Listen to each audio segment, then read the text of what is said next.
Penyebab penyebaran hoax di tengah pandemi COVID-19 sudah sangat mengkhawatirkan. Menurut data yang dirilis Kementerian Komunikasi dan Informatika per 28 April 2020, terdapat 607 kasus hoax terkait COVID-19.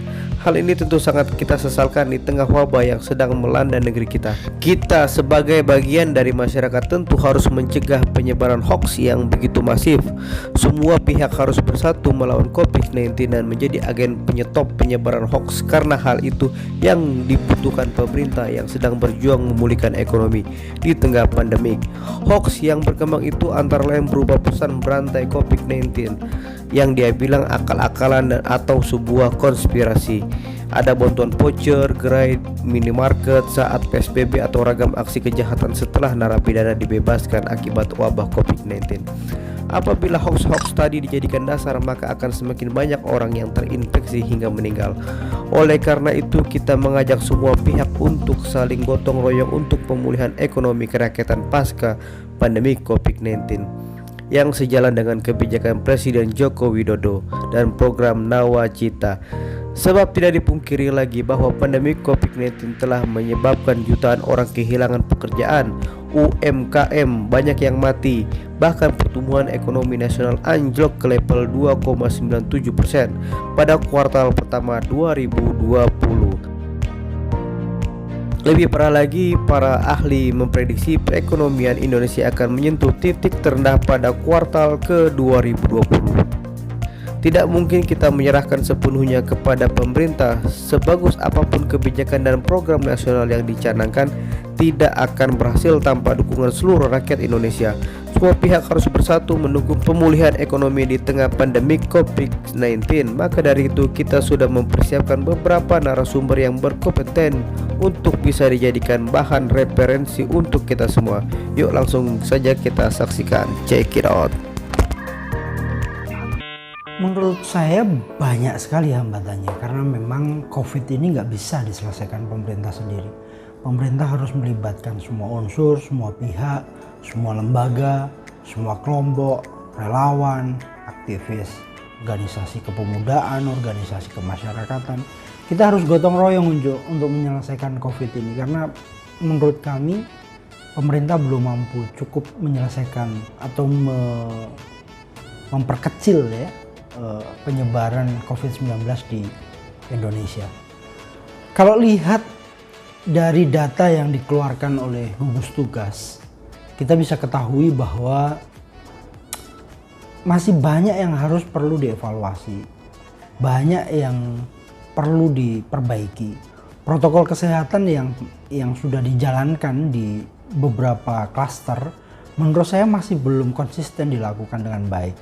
Apalagi sekarang isu-isu yang beredar di bawah, bahwa di lapisan paling bawah nih ya, kalau kita lihat bahwa COVID itu buatan manusia, konspirasi, ada upaya-upaya yang lain. Disinformasi ini sesungguhnya yang harus diluruskan kepada publik, bahwa kita harus bersama-sama merubah pola hidup, harus memperbaiki pola kesehatan kita, memakai masker, mencuci tangan, dan seterusnya. Kita tahu di Amerika ratusan ribu yang meninggal, dan ini sebagai catatan sebenarnya di beberapa negara yang cukup kuat secara teknologi, cukup higienis dari sisi makanan. Memang orang bilang di Indonesia ini lebih kuat antibodinya, tetapi itu juga bukan jaminan. Faktanya kita juga masih banyak yang meninggal dunia dan terus bertambah. Kalau lihat dari data penambahan itu, menurut kami masih kurang efektif ya, dan ini harus dilakukan secara bersama-sama. Langkah-langkah apa, pihak manapun harus dilibatkan dalam setiap proses pencegahannya, termasuk akademisi-akademisi yang memang memungkinkan untuk menciptakan sesuatu terobosan baru, vaksin yang baru, membuat alat kesehatan yang baru yang memungkinkan untuk membuat negeri ini bisa berdiri di kakinya sendiri. Banyak orang-orang kreatif, orang-orang cerdas, orang-orang di Indonesia ini yang mampu melakukan itu sesungguhnya, asal negara memberikan wewenang, memberikan kesempatan, diajak diskusi bersama, difasilitasi. Kami punya keyakinan bangsa ini mampu untuk bangkit dan berdiri sendiri. Dunia usaha ya, khususnya perdagangan, Saya kebetulan Ketua Umum Ikatan Pedagang Pasar Indonesia. Kalau dari sisi pasar tradisional, kami telah merilis data terbaru bahwa ada penurunan omset kurang lebih sekitar 65%. Ada penurunan daya beli masyarakat kurang lebih sekitar 50%. Ini sebagai catatan penting bahwa perekonomian kita sedang porak-poranda sebenarnya. Tetapi sesungguhnya yang jadi catatan penting, kalau kita review pada krisis global yang lalu, di saat 98 pecah, itu banyak sekali dunia usaha, dalam hal ini perusahaan-perusahaan besar, perusahaan-perusahaan asing, tunggang langgang pergi meninggalkan Indonesia. Investasi yang dikeluarkan dan sudah mendapatkan untung itu mereka cabut ke negaranya masing-masing. Tetapi yang masih bertahan, yang masih konsisten, yang masih kuat untuk mempertahankan fondasi ekonomi kita itu adalah pedagang pasar, PKL, produk UMKM. Ini masih tetap kokoh berdiri di saat pengusaha-pengusaha besar, perusahaan-perusahaan besar lari jika kondisi ekonomi kita sedang sulit. Memberikan dorongan, insentif, permodalan kepada fondasi ekonomi kita, produk UMKM dibangkitkan, berdiri tegak menjadi negara yang memang mandiri, ya, impor dihilangkan. Ini menurut kami adalah cara-cara dan upaya, dan ini momentum saat pandemi ini kita mampu melakukan itu. Jika ini dilakukan bersama, BUMN ikut membantu, anggaran negara juga diprioritaskan untuk menumbuhkan ekonomi rakyat, saya yakin akan bisa cepat pulih dibanding memberikan subsidi kepada perusahaan-perusahaan besar. Peran media cukup kuat, ya, cukup penting untuk menjaga agar ruh berita, ruh informasi itu sejalan dan seiring dengan fakta. Peran kita bersama sesungguhnya tidak perlu share yang memang kebenarannya diragukan, tidak perlu menginformasikan kepada pihak-pihak lain jika itu memang belum diyakini.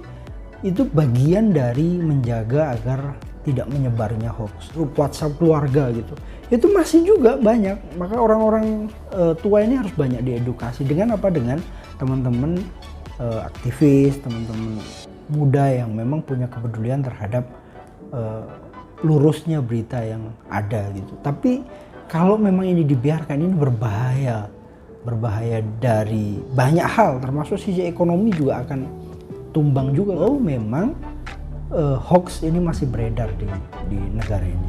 Kami minta kepada pemerintah untuk mengevaluasi kebijakan ekonominya, melakukan upaya-upaya terobosan-terobosan yang akan dikenang nanti, bahwa di saat kondisi sulit pemerintah membantu mengangkat perekonomian daerah melalui subsidi-subsidi dan permodalan kepada pedagang-pedagang kecil, karena ini akan menumbuhkan perekonomian daerah dan otomatis akan mengembangkan perekonomian nasional. Saya pikir itu.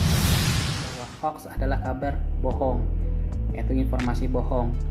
Jadi ya, optimalisasi kami lakukan adalah selalu tingkatkan SDM yang berkompeten. Maksudnya gimana?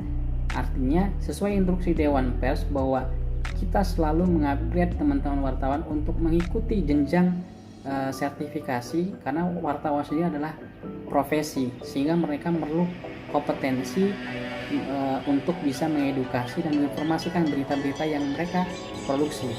Ketika wartawan itu kompeten, dia akan memberikan informasi atau memproduksi berita-berita secara masif sesuai fakta dan data, sehingga masyarakat yang mengkonsumsi pun bisa mendapatkan informasi yang benar adanya, tidak ada-ada ataupun bohong. Yang kedua, apakah media cukup transparan dalam mengabarkan penanganan COVID-19?